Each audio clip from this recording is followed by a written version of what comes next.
Welcome to our podcast, Between the Fence Posts, where we discuss all things related to agriculture and how they impact our local communities here in East Tennessee. Whether you're a farmer, gardener, or just looking for some updates about the ag world, we're glad you're here with us. Give us a like and subscribe to receive updates for our latest content.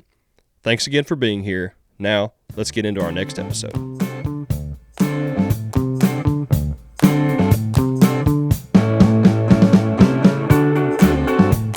All right, everybody, well, welcome back to Between the Fence Posts. I'm your host, Ryan Brown. And on today's little mini episode, we're just going to be short, sweet, and to the point. We're going to start with our market update for this past week, some upcoming programs and events in Jefferson County, ag enhancement deadlines for those that are participating in the TAEP program, some things to be on top of there. And then we're going to dive into our timely topics. And last but not least, we're going to preview our first full-length episode and what we're going to talk about with our special guest on the next installment of Between the Fence Posts here. So all that coming to you right now, and we're going to go ahead and, like I said, start with that market update for you, see what Dr. Griffith and Dr. Smith had to say for last week's market. And today is the 14th of March when we're recording this, and they come out with these every Friday, and they come out with it in the afternoon, unfortunately. So we're going to read last week's update, but still gives you a good outlook on what the market's kind of done the last week or so. And if you don't know where to find these online, if you want to stay up to date on what the markets are doing, not only in the state of Tennessee, we specifically highlight those, but we also talk about global pictures and things like that as well. You can find this online at AREC or arec.tennessee.edu. And again, these come to us every week from Dr. Andrew Griffith and Dr. Aaron Smith from our Ag Econ department down there in Knoxville. So let's dive into it here. We'll start with livestock, particularly cattle prices here. Slaughter cows were $1 to $3 lower than the previous week. Slaughter bulls were also down $1 or $2. Feeder steers were up $4 to $9 higher than the previous week. Feeder heifers were also higher at $2 to $5 more, and then the feeder cattle index was 276.09 there. All right, fed cattle, the 5-area live price for Thursday as of last week on March the 6th was $196.69, which is down about $1 compared to the previous week, and $312.93 for dressed, and that was up about 16 cents there. All right, moving on to our crops here. May corn closed at $4.69 a bushel, unchanged since the previous week. Soybeans also were unchanged since the previous week at $10.25 a bushel.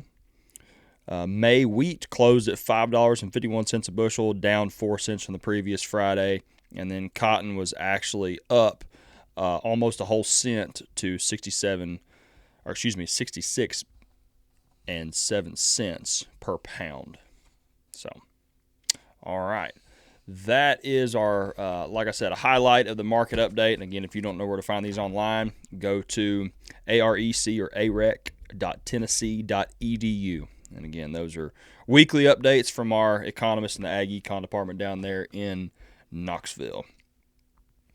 Moving on to our upcoming programs. This is one that I've actually got coming up on my list of things for this spring.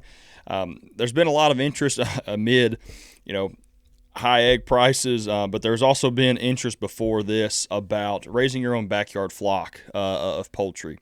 And there's been a lot of speculation if you can actually, have eggs cheaper if you have your own layers in the backyard. I don't think that's true. I believe a lot of local news outlets here in Knoxville anyway have talked with Dr. Tabler, who is our poultry specialist located in Middle Tennessee. And for those who think that you can actually get eggs cheaper that way, it might bust your bubble just a little bit, because it's not necessarily true. After you include all the inputs, the price of the birds, you're probably just going to be better off to go to the grocery store shelf or buy them directly from a producer who is already selling eggs direct to the consumer. So anyway, with that being said, this particular workshop is going to be focused on meat bird production. And so we're going to offer a backyard poultry processing workshop. We've got Mr. Tom Risen from Claiborne County. He's our county agent up there. And Tom does some backyard poultry himself. He processes chickens and turkeys every single year.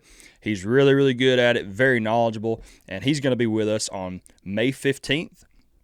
From 12 to 4 in the afternoon, and we're going to go over some of the basics of, everything from how to raise chicks from start to finish, and then he's actually going to do a processing demonstration. Excuse me. He's actually going to do a processing demonstration live there for us on a few birds and actually show you what the process looks like, what to expect, what tools and some equipment you might need if you're interested in this type of information. So, but again, come learn all the skills you need to raise birds and process in your own backyard. I am going to feed you some lunch. It's going to cost $15 to attend that one, and all I ask is please RSVP by May the 12th so I have a good count. And there is limited seating to this one, so please, if you're interested, excuse me, if you're interested in this class, please go ahead and RSVP as soon as possible. And if we have enough demand, we'll probably just go ahead and do another class like this in the fall. So just depends on what people, how people respond to this one. But again, that's going to be hosted here at our office on May the 15th.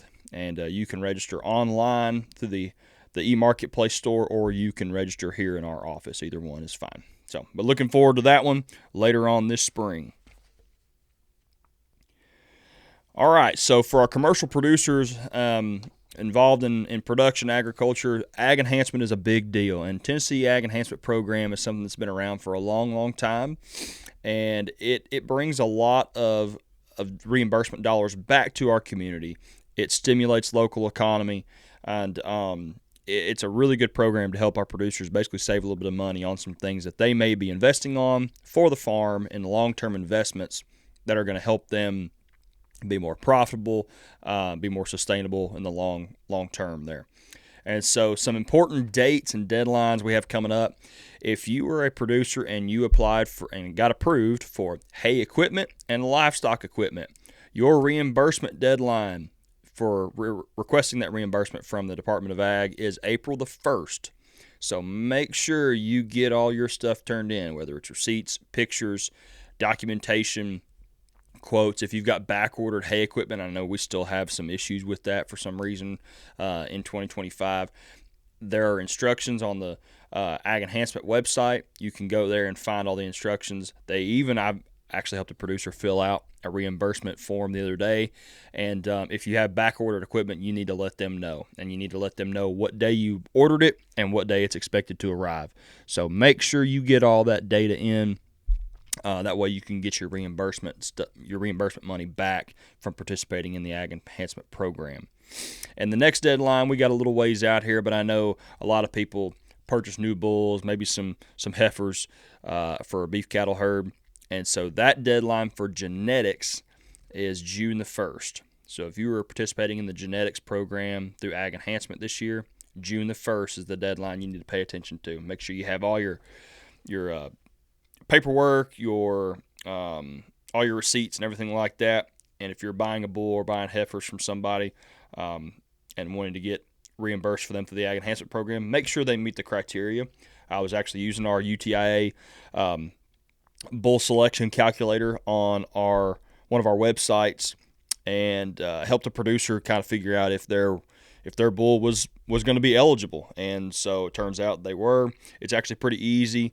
You can go on there and find if you want to Google the UTIA bull calculator tool, bull selection tool, it will actually help you determine if a bull meets the criteria of the Ag Enhancement Program for the reimbursement process. And so what you have to do is you have to type in their EPDs and some of those data points there from each breed association, and then it spits out that calculation for you. Now, it's not 100% guaranteed. You still need to contact Ag Enhancement just to double, triple check and make sure that's all right, and make sure before you pull the trigger on purchasing a bull or selling a bull to somebody in that case that it is actually going to meet the criteria for the program. So if you have any questions, please don't hesitate to give us a call, or just call the Ag Enhancement folks down in Nashville, and they'll be glad to help you out. And I believe Mr. Ryan Betzelberger is the one over the genetics program, has been for quite a while, and he's a wealth of information and really good about helping producers figure out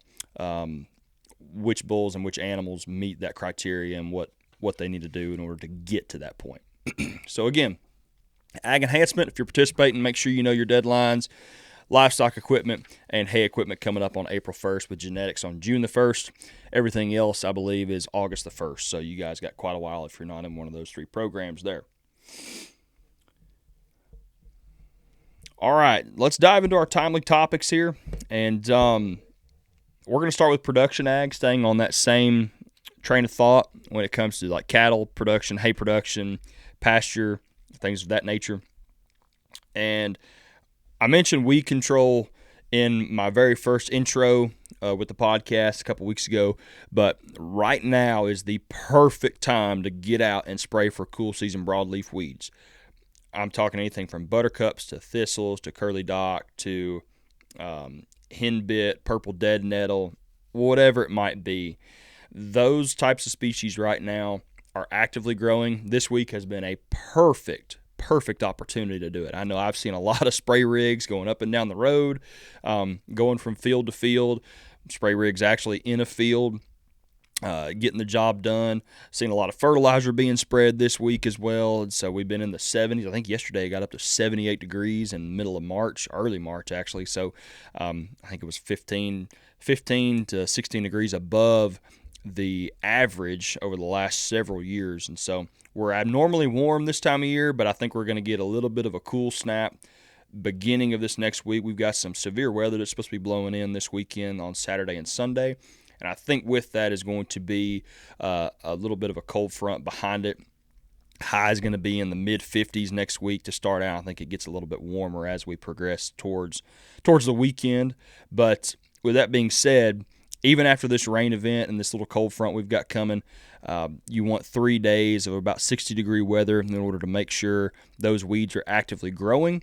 And you want to make those applications in a timely, accurate manner with the right product. And whenever you're spraying a pesticide, no matter if it's a herbicide, insecticide, or a fungicide, make sure you read the label, because the label is the law, and make sure you follow those label instructions. If you have any questions, I'll be glad and happy to answer them.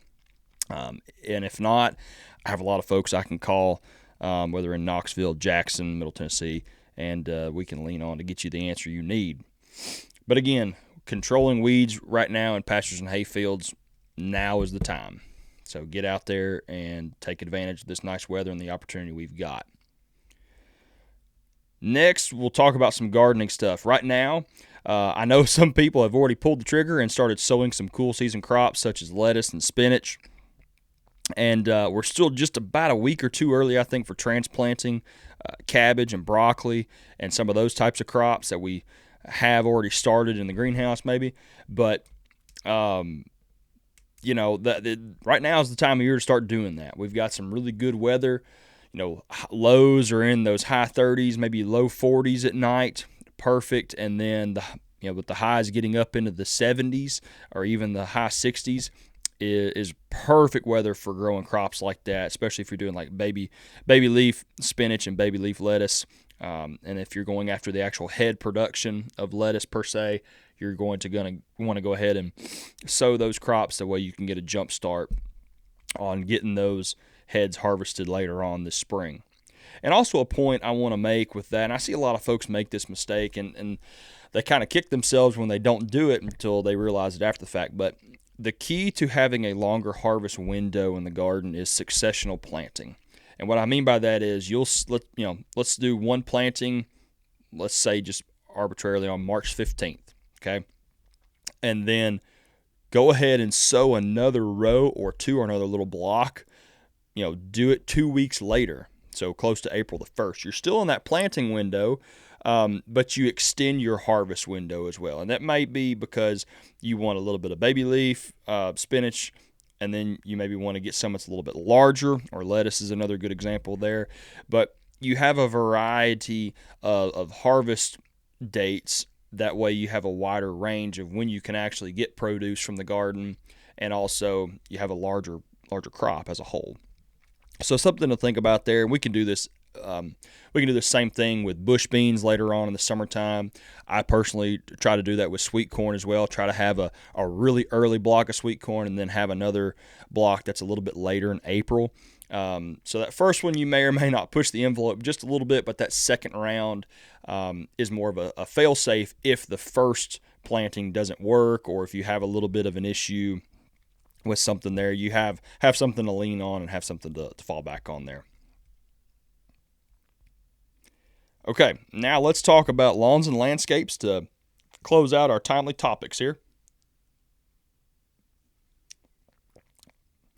Let's talk about pre-emergent herbicides. One of the things that I always get questions on is, Ryan, what do I need to do about pre-emergent herbicides for crabgrass? Well, the answer most of the time is we probably should have thought about that yesterday, unfortunately, because a lot of times when I get a phone call from clientele, it is sometimes it's unfortunately it's a little too late to do anything about it this year.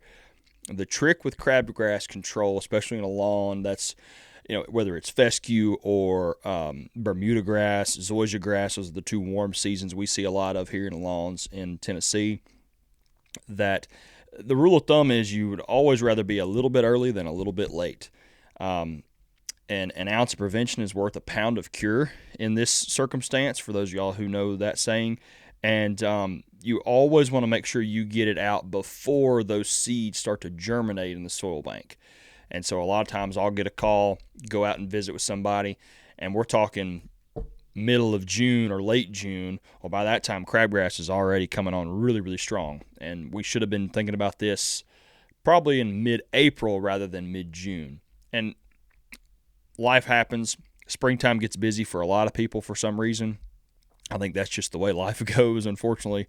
But anyway, go ahead and be thinking about that for your lawn. If you have a crabgrass issue or have had one in the past, there's a lot of really good products out there you can use under various trade names. But again, make sure you follow the label and always take precautions that you need to based on the label and follow what the label says to do. It's there for a reason. Okay. And also, real quick on mowing height. If you have a tall fescue lawn right now, you're probably on the cusp of starting to mow. Thank goodness that my wife and I bought a house that predominantly has zoysia everywhere. It's kind of a not a hodgepodge, but we've got majority zoysia grass around our lawn, and so everything that I have right now is still a light yellow or brown, and it's all still really, really dormant, which I'm glad because I don't have to get the mower out just yet. But if you're on the other end of that spectrum and you have a tall fescue lawn, you're probably already getting ready to start mowing, once every 7, maybe even 10 days, depending on how fast it's growing, if you fertilized or not. But always mow according to the 1/3 rule. And what I mean by that is, rule of thumb is take 1/3, leave 2/3. Some people, to keep it simple, say take half, leave half. And you don't want to just totally scalp that turf, because then you deplete the root reserves and the nutrients it has in itself to replenish those leaves above ground. And so you want to leave a little bit of stubble there. You want to leave enough to where that plant can take up some sunlight, go through the photosynthetic process, and continue to regenerate itself over the entire year. Because when we mow too close and we start to scalp things, it tends to burn itself out, if that makes sense to you. So make sure you mow according to the 1/3 rule there. All right, last but not least, we're going to preview episode 1 here. I've got a good friend of mine that is going to be joining me for our first full-length episode. Plan is to record it next Friday and then have it out the following week to y'all, but it may be the following, maybe the last week of March before we get to record it, just depending on what the schedule looks like and things of that nature. But anyway, our first full-length episode is going to be how wildlife management projects can actually benefit production agriculture. For those of y'all who know me personally and know my personal interests, I'm a big outdoorsman. I like to hunt. I like to fish. And turkey season's right around the corner. I got my new turkey vest in the other day, and I'm getting it all prepped and getting it ready to rock and roll for this spring. But it got me thinking about some of the things we do as far as habitat management and some of the projects that personally that I would love to do on our farm down in Middle Tennessee. Some of the projects I know that go on our wildlife management areas, but also how those can benefit production agriculture settings. And there's some topics and some things in there that we're going to dive into with our guest next time, and really kind of just investigate and just talk about some of the things, because it seems like production ag is in one bubble and then wildlife management is in another bubble. But really and truly, I think there are some places where we can bridge that gap and kind of coexist in the same space to a degree, and excuse me, meet some wildlife management goals and increase our cover types and habitat for certain species out there. Primarily for a lot of outdoorsmen, it's the game species, but also if you're a non-hunter or an outdoorsman, then you still probably like to see see deer, see turkeys, squirrels, rabbits, bobwhite quail, if there are any bobwhite quail out there. Unfortunately, we don't have a lot of those around anymore. But there's still that enjoyment of being able to view wildlife, even if you're not a hunter. But also, on the flip side of that same coin, there's some things that we can do that benefit wildlife, but also bring some value to our commercial ag production. And we're going to dive into those, like I said, into some more detail with our guests next time. But with that being said, I've gone about 20 minutes now. I said I wasn't going to go too long, but if you know me, you know how that goes. But with that being said, I'm going to wrap things up today. If you guys do us a favor, like and subscribe to our channel here.